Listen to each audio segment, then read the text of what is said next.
¿Quiénes intervienen? ¿Cuáles son los componentes en cuanto a la fisiología de la oclusión?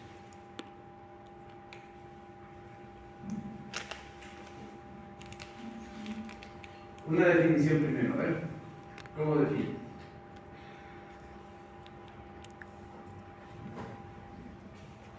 ¿Cómo definiría la fisiología de la oclusión?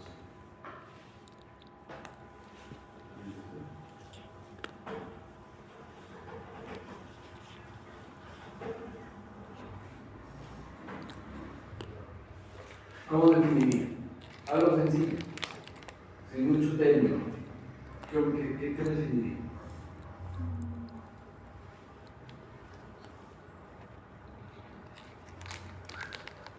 ¿Qué es fisiología? O sea, fisiología va a ser todo lo que es normal, ¿eh?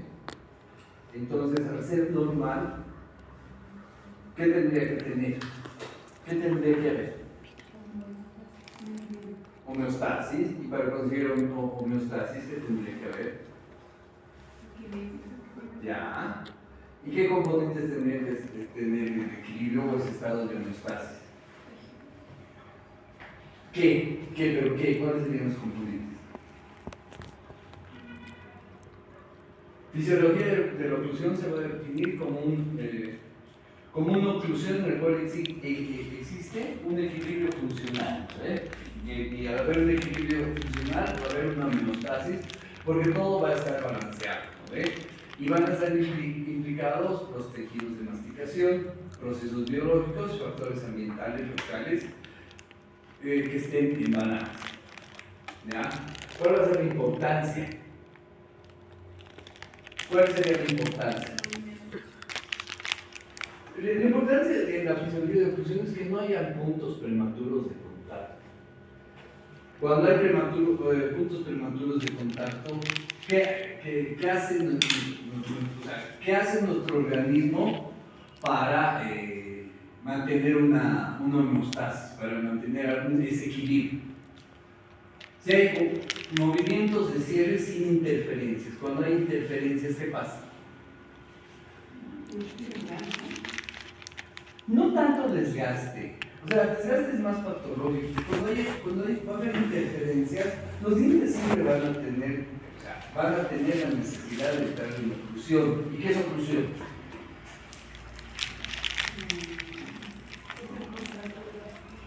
No, que como tal, o sea, oclusión como tal, ¿qué es? Cierre. Eso es oclusión. Es oclusión. Cerrar los labios es oclusión. Todo lo que es cierre es oclusión, ¿no?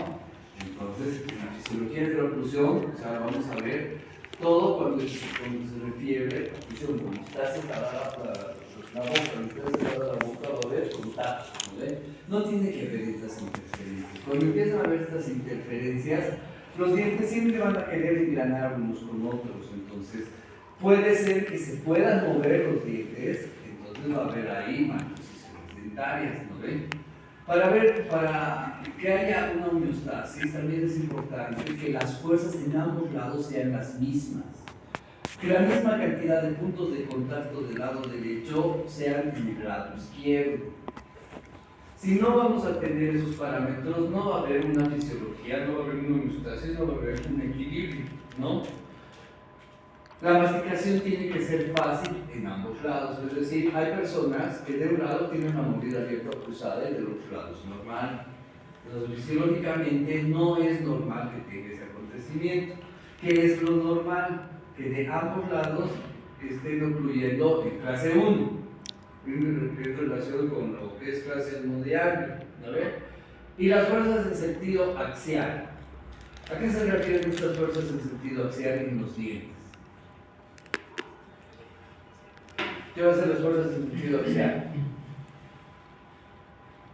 Esa fuerza en sentido axial es los dientes bajan, chocan, ese es el sentido axial, bajar de forma como que, ¿qué puedo decir? Transversal será el término, para chocar unos con otros. No debe haber que la raíz esté medio inclinada, no, tiene que la fuerza dirigirse directo al punto, en sentido axial, en sentido directo.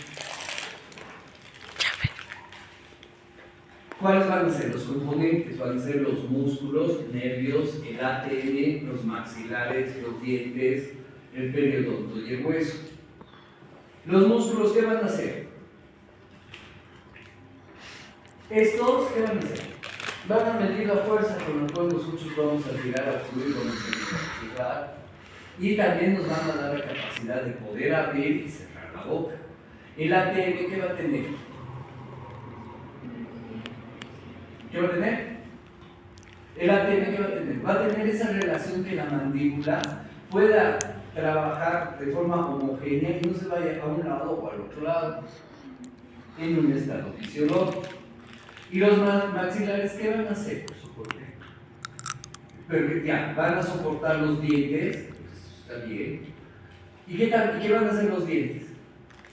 Según a los cuadrantes, sextantes, digamos en el sentido anterior, los incisivos y los caninos, ¿para qué van a servir? ¿Para qué van a servir? No, ¿cómo qué serviría? ¿Qué haces con los incisivos y los caninos? Desgastas. ¿No ves? ¿Qué haces con los premolares? ¿Qué? Y entre parte de triturar, pero quien más trituran son los molares, ¿no?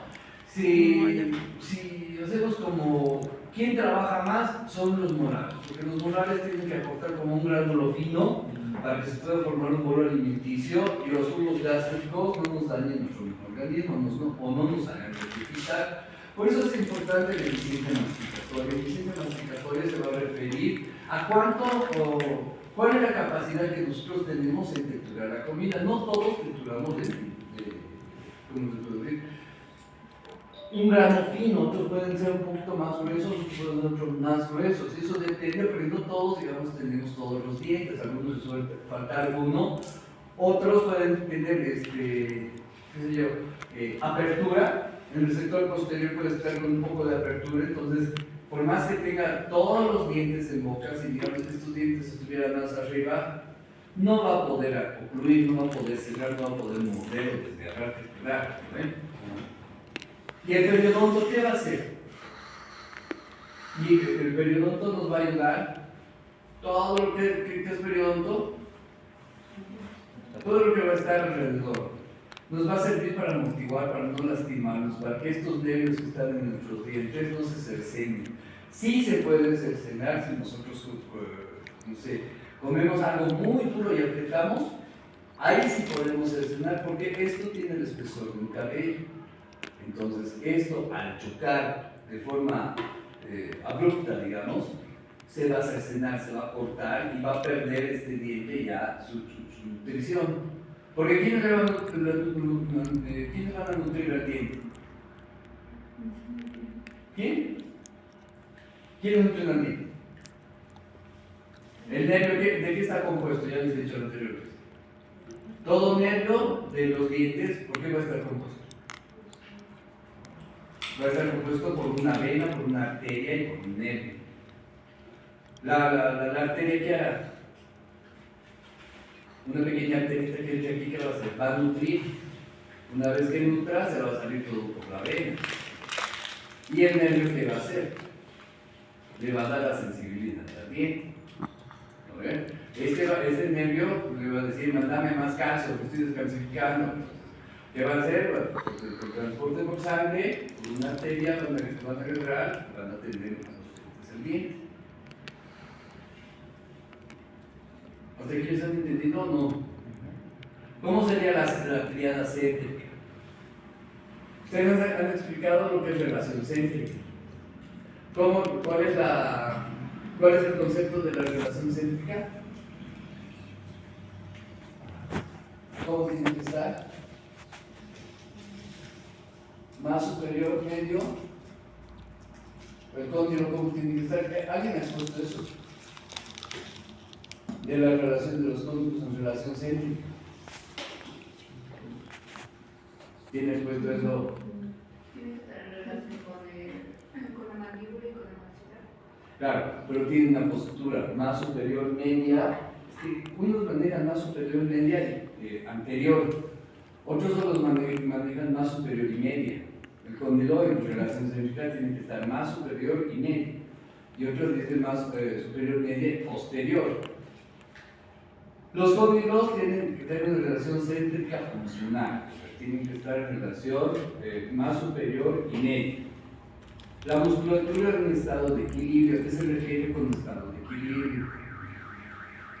Los músculos, nosotros a veces los que son diestros usan más la mano derecha, ¿no ve? Por mismo tanto, entonces, pueden ser que mastiquen más del lado derecho que del lado izquierdo. Como los que, ese ejemplo bien clásico, ¿no? Los que pichan coca. Si se dan cuenta, hacen crecer tanto su bolo, que cuando se quitan el bolo, oye, su cachete se le cae y del otro lado está más como que normal. No sé si han visto. Cuando ponen su bolo así, y los escupen, vas a ver que este es más caído. ¿Por qué? Porque están acostumbrados a tener el bolo de este lado y ellos van procesando ellos, ¿no? Entonces la musculatura tiene que ser cierto equilibrio. En oclusión, o sea, en que se refiere a la oclusión, lo recomendable es que si masticas del lado izquierdo 10 veces, mastiques del lado derecho otras 10 veces y hagas tu declusión. O que por lo te acerques a eso, porque hay gente que, digamos, ejemplo, mastica 5 veces, una de este lado y directo, y no debería ser así. Tendríamos que balancear las fuerzas para que la musculatura, para que todos los fenómenos que pasen para formar el bolo alimenticio se encuentren en equilibrio, ¿no?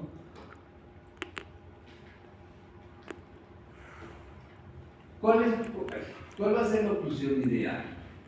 Tiene que haber todo es como, ¿qué les puedo decir? Todo al estar en equilibrio tiene que tener la misma capacidad, la misma cantidad y tiene que estar armónico. La neuromusculatura tiene que estar en relación con el ATM, con la oclusión y la periodoncia. Si uno de estos factores faltara, nos podríamos adaptar. Ejemplo, si en la oclusión hay malposición dentaria, nuestra fisiología va a hacer que esta mala oclusión pueda asemejarse en un cierto equilibrio a una oclusión ideal, pero o sea, tratando de balancear el defecto que ella tiene, ¿no ve?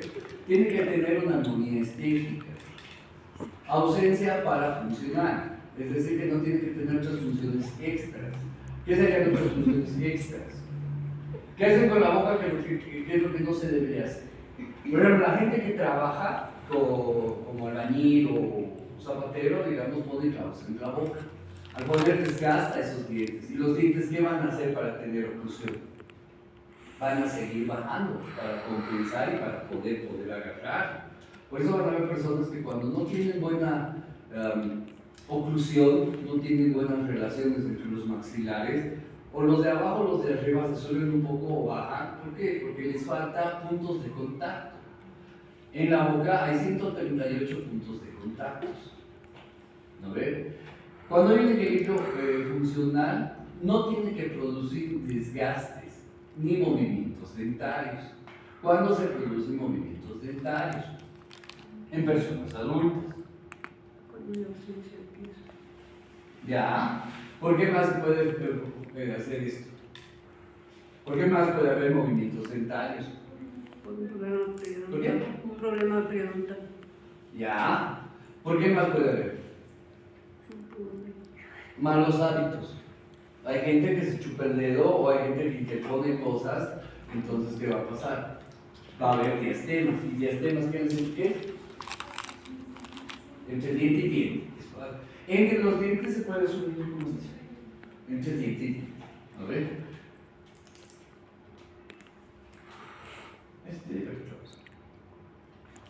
Esta es una fisiología funcional, donde si bien no todo está ordenado, pero sí hay un cierto equilibrio, ¿no? Esta fisiología funcional siempre va a tratar de equilibrar, nuestro mismo organismo va a tratar de equilibrar para que entremos como que en una pseudo homeostasis. La neuromusculatura se tiene que adaptar al ATM, la oclusión se va a tener que adaptar al ATM, la periodoncia se va a tener que adaptar a la oclusión, al ATM. El ATM, ¿qué modificaciones puede sufrir? ¿Sufre modificaciones? No sufre modificaciones. ¿En el transcurso del tiempo sufre modificaciones? ¿Y por qué sufre modificaciones?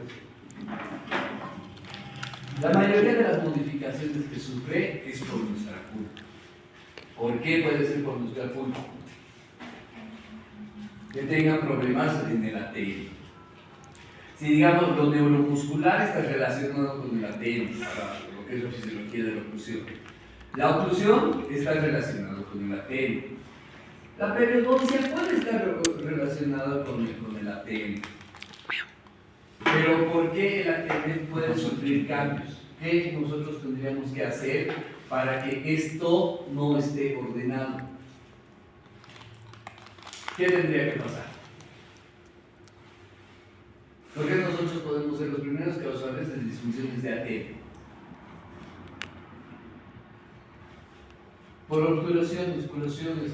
Muchas veces nosotros tenemos puntos de prematuros de contacto. Y eso no solo, digamos, es la incomodidad del paciente al cerrar. Tú le dices ocluir, cerrar, y el paciente ¿qué hace? Muerde, ¿cómo sientes? Está alto, empiezas a desgastar. Si no llegas a la conformidad del paciente, es preferible que sigas desgastando. ¿Por qué? Porque el paciente se adapta. Hay pacientes que dicen, no, me voy a acostumbrar. Pero a la larga, ¿qué pasa? Que el paciente va a llegar a morder mal, le va a doler ese mismo diente por ese mismo punto de contacto prematuro. ¿Por qué? ¿Por qué le puede doler el diente su antagonista? ¿Por qué le puede llegar a doler su diente antagonista? Fuerza, ¿por qué? Por el choque que hay. Porque no es el mismo choque que tenían diente antes de la operación. Ya, ¿por qué más puede ser? ¿Estás bien? Sí. O sea, la fuerza axial que va a ejercer sobre ese diente ya se va a distribuir en nuestro sector. Entonces, el ligamento que está alrededor de ese diente, ¿qué va a hacer? Va a sufrir una carga excesiva porque el otro lado va a querer ocluirlo. Todos van a querer contactar.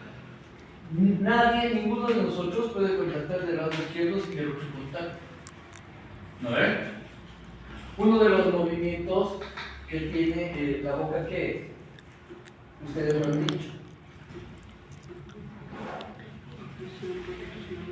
Uno de los movimientos que hace la boca, ¿qué es? Apertura y cierre. Ya, y al hacer la apertura y cierre, ¿qué va a hacer la boca? Solo es apertura y cierre. Apertura y cierre solo es esto. A ver, entonces la boca, ¿qué va a hacer? ¿Qué? No. Si tú estás abriendo así la boca, ¿qué va a pasar? ¿Qué? Ya. ¿Y qué va a pasar a nivel de ATM? ¿Qué va a pasar? No. Eso es el efecto de bisagra. Cuando solo abres y cierras, sin hacer esfuerzo, es el efecto que ustedes han llamado de bisagra. ¿No ven? Pero si tú, ejemplo, si es una hamburguesa, ya, tú abres la boca y haces el efecto de bisagra. ¿No ven? Pero si es una hamburguesa que ya tuviera dos carnes, abres más. Entonces, ¿qué va a pasar ahí? ¿Va a haber un efecto de? No. Van a rotar, se van a traslación, se van a trasladar a máxima apertura. O sea, a máxima apertura se va a trasladar. En una apertura normal, que no necesite excesos, se va a funcionar como bisagra. Entonces, las maloclusiones traumáticas pueden causar desórdenes. Al tener desórdenes, todo va a llegar a tener problemas. ¿Por qué puede tener problemas neuromusculares? Por la presión que existe. Porque los músculos nos van a ayudar aquí a apertura y cierre y también para dar la presión. Porque el hueso como tal no tiene presión. ¿No ven? La oclusión, lo que ya les he dicho. 1. Puede ser la sobreobturación. 2. Puede ser prótesis mal adaptadas. Si la prótesis estuviera, ¿cómo les puedo decir? Si la prótesis estuviera más alta que los dientes naturales, ¿qué va a pasar?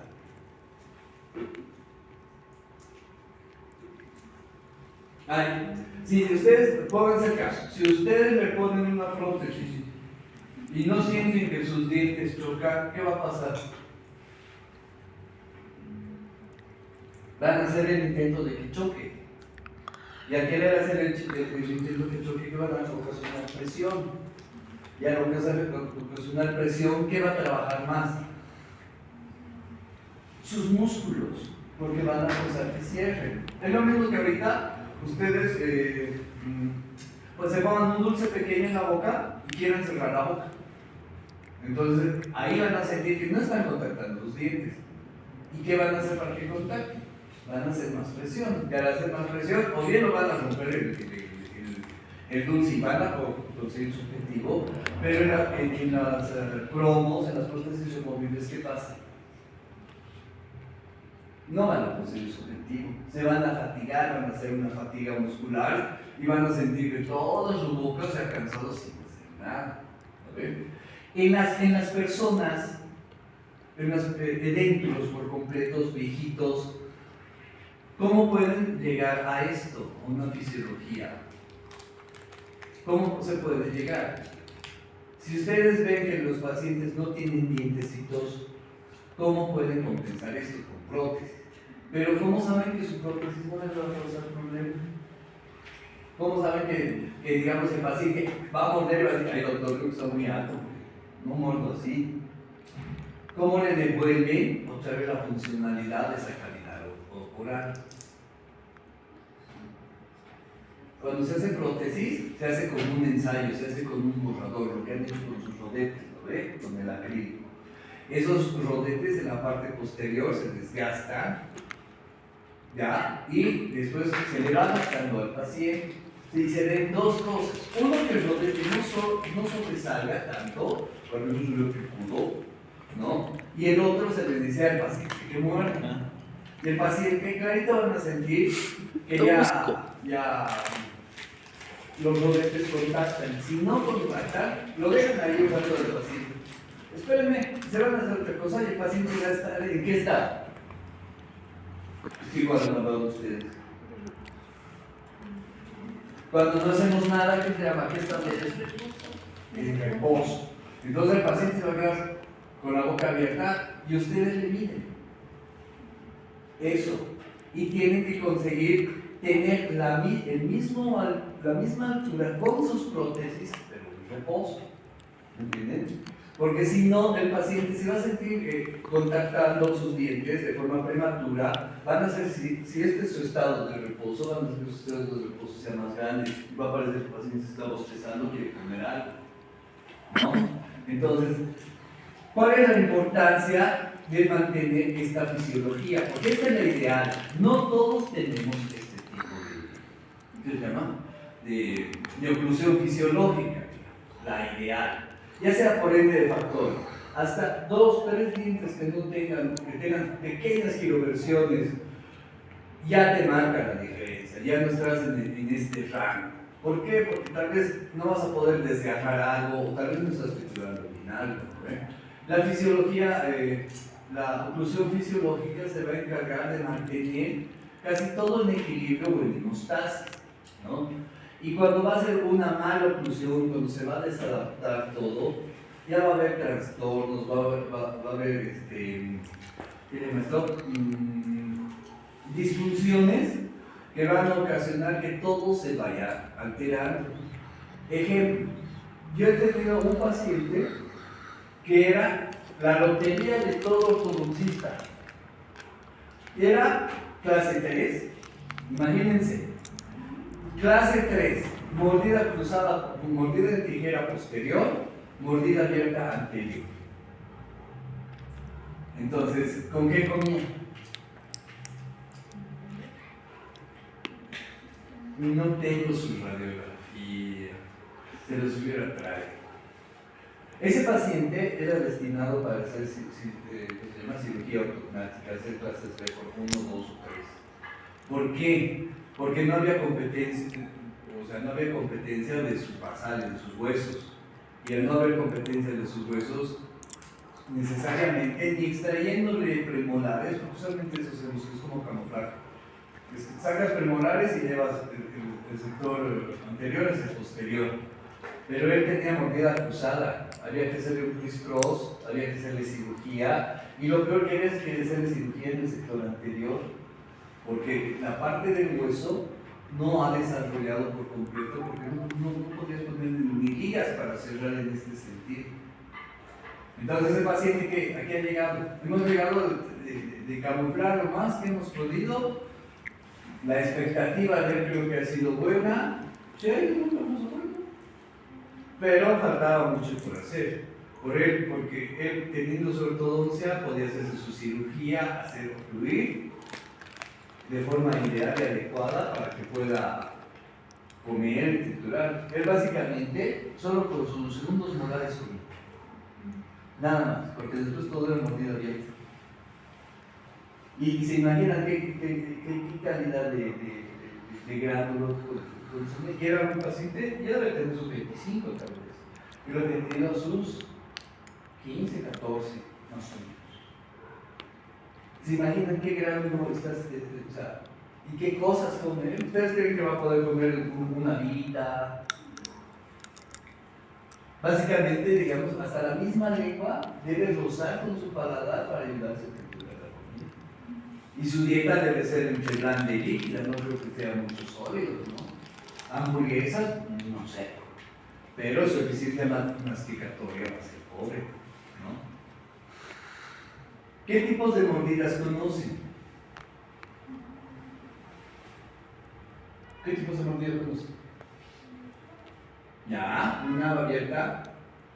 ¿Qué más conocen? ¿Solo abierta? ¿Mordida en tijera? ¿Tienen el concepto de mordida en tijera? Mordida en tijera es cuando el sector posterior, mordida cruzada, mordida en tijera. Estos es, digamos, dientes chuecos, ¿no? Diastemas o espacios. Esto no tendría que ver en personas adultas, pero sí en niños, porque en estos diastemas se van a prolongar los dientes permanentes. Mordidas abiertas, estas mordidas abiertas, ¿por qué se puede dar? Ya, aparte, biberón, ya. O sea, interposición de cosas se puede dar. Chupón, sí. Biberón también. Hay personas, por ejemplo, como ella, con chupete y no tubito, que sí, pueden generarse diastema, porque les gusta morder. Es como la gente que usa piercing en la lengua. No sé si han visto. Tanto están jugando con el piercing en la lengua y se quedan de abajo. Sí, porque lo sacan, lo jalan. Yo tengo pacientes que tenía eso, luego su chupón me lo ha cerrado. Y decía, todavía no conoce esto. Y le gustaba, y era lo peor. Y se generaba sus diastemas, digamos, en el sector entre los centrales inferiores y entre el lateral y canino. O sea, puede haber cosas que a la larga nos puedan generar diastemas. Por ejemplo, el piercing puede generar. La mordida cruzada, la mordida en tijera. Mesioclusión, cuando un diente está por dentro, ¿no? Protrusión de los incisivos, cuando los incisivos están un poquito más salidos, ¿no ven? Distoclusión de los incisivos protruidos. Esto es cuando está poco, y este disto es cuando ya está. Eso es porque igual hay gente que, digamos, agarra con el dedo un poco los dientes y poco a poco los va, ¿qué se llama? No es exprimiendo, los va distalizando más. ¿Qué vamos a ver aquí? Determinantes de la oclusión. ¿Qué músculos van a actuar en qué? En cierres van a estar el temporal, macetero, pteroideo interno y pteroideo externo y pteroideo interno. Los que van a abrir la boca, ¿qué van a hacer? Minoideo, vientre anterior del músculo digástrico. Estos nos van a dar lo que es apertura y cierre. ¿No ven? Eso es para que tengan conocimiento de qué músculos, y entre ya lo hemos revisado igual, porque hemos hecho musculatura, ¿no ven? Sí, hemos revisado. Y esto es lo que les decía. Efecto en bisagra es cuando solo hay una apertura. ¿Ya? Esto va a rotar. Y cuando se va a trasladar, va a ser cuando el movimiento y es más excesivo a lo normal. De aquí a aquí, esta apertura, ¿cuánto es? Si ustedes se ponen 2 dedos, tranquilo, va a entrar. De unos pueden. Cada dedo supuestamente mide como 1 centímetro, ¿no? Entonces, si ustedes se hacen meter más, se van a poner 3 dedos en la boca, ¿cuántos se abren? ¿Qué movimiento van a hacer? ¿Ah?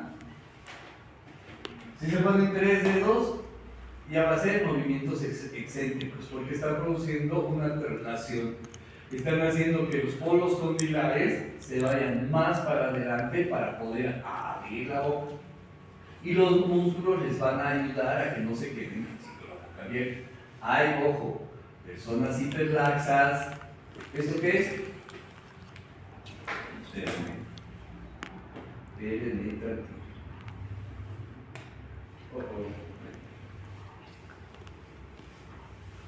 Ya. Repasando ayer lo que hemos visto. ¿Esto qué es? Cavidad renal. No. Esto es con. ¿Qué? Cavidad renal. Ya, cavidad renal. Este negro. Es el disco. Ya.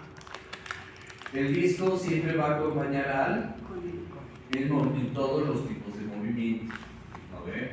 Entonces, cuando nosotros hacemos traslación, vamos a hacer que el cóndilo salga un poco de la cavidad glenoidea, pero acompañado con esta almohadilla. Esta almohadilla, sí, también es almohadilla. ¿Por qué es almohadilla? Porque va a evitar que este hueso con este hueso se contacten, se rocen y se desgasten.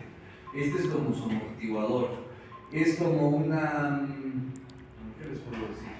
Se amolda todos los tipos de movimientos, no es una estructura que sea rígida. Digamos, se presiona. ¿Se ubican como una época había esos globos con maicena? ¿No ven? Apretaban y a lo que apretaban se ponían, casi lo mismo hace esto. Abre la boca, el disco va a acompañar al cóndilo y le va a dar la forma que necesita para que no sufra ningún desgaste o no sufra ningún tipo de lesión el cóndilo, porque al final de cuentas esta cavidad glenoidea se va a quedar estática. Quien se va a mover va a ser la mandíbula. ¿No ve? En rotación,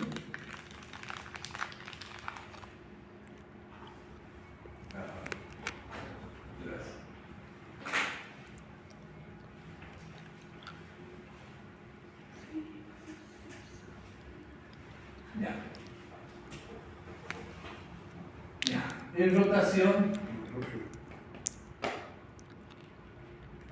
rotación,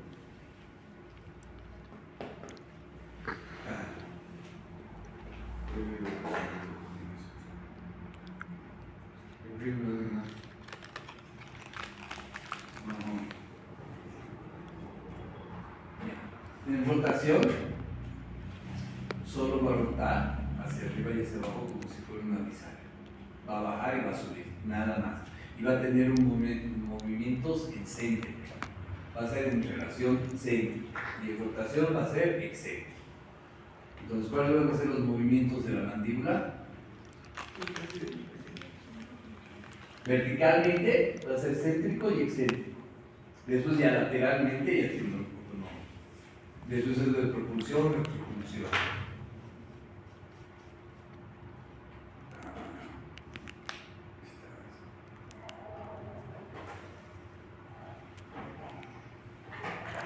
Posición de reposo y relación céntrica. Posición de reposo va a ser cuando va a haber una pequeña apertura donde, si bien va a haber, la musculatura va a trabajar, pero va a ser mínimo el trabajo que realice la musculatura, ¿ya?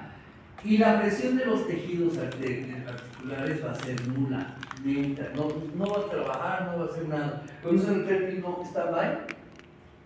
¿Saben el término stand-by? ¿Qué es stand-by? Ahí, así, stand-by, así como ahí. Ese es el stand-by. O sea, que está quieto, o sea, está inmóvil, ¿no? Entonces, cuando es una posición en reposo, la musculatura va a ser la mínima, o sea, los músculos van a tener la menor tensión, ¿no? La articulación no va a tener ningún tipo de presión en cuanto al disco o tipo de movimiento, va a haber un espacio entre va a haber una pequeña apertura entre las arcadas, no sería entre los dientes, entre las arcadas. ¿Y qué pasa aquí cuando es oclusión céntrica? Ustedes han expuesto, deben estar pilas. Movimiento de cierre. Movimiento de cierre. Claro, va a haber movimientos de cierre. Cuando es relación céntrica, ¿no? Va a haber mayor relación los músculos. O sea, si es en reposo, pasa lo contrario en relación céntrica. Los músculos van a tener más tensión, va a haber mayores puntos de contacto, ¿no ves? En ambos lados la presión va a ser compartida, porque no puedes ocluir de un lado, o alguien puede ocluir de un lado. Cuando cierras, muerdes, cierras de los dos lados. O alguien puede de un lado. No, ni cuando hay parálisis, porque solo se paraliza la parte externa, no se paraliza, digamos, la boca. Claro, eso es así.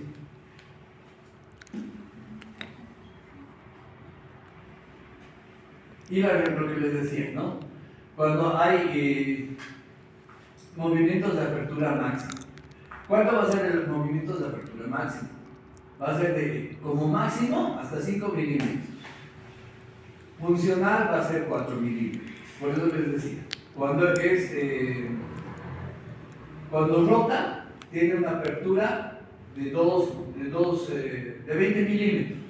Y cuando es apertura máxima es de 50 milímetros. Hay personas que pueden estar en ese rango, no es norma que todos entren en 50 o en 40, dependiendo de las personas y su laxitud también puede haber.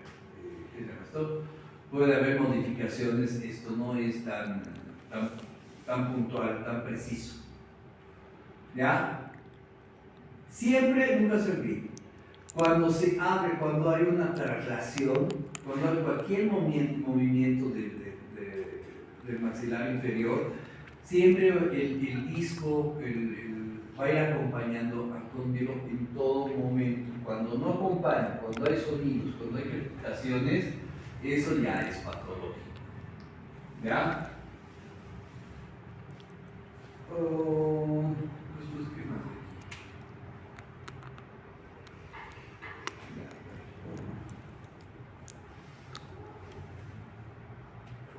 Y eso es lo que les decía. Esta es la apertura normal que uno tiene cuando está los cóndilos en rotación. La relación va a ser más apertura. 2.5 puede ser. Eso les voy a explicar la próxima con más detalle. ¿Ya terminó? Sí. Ay, no. Primero